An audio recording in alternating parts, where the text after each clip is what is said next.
You ask Tiger to solve. This deals with linear equations with one unknown. The final result is s equals -9. Let's solve it step by step. Simplify the expression. Simplify the arithmetic. Group all constants on the right side of the equation. Add 12 to both sides.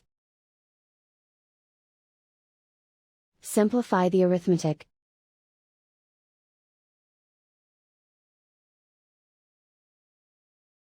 Isolate the s. Divide both sides by -2. Cancel out the negatives. Simplify the fraction.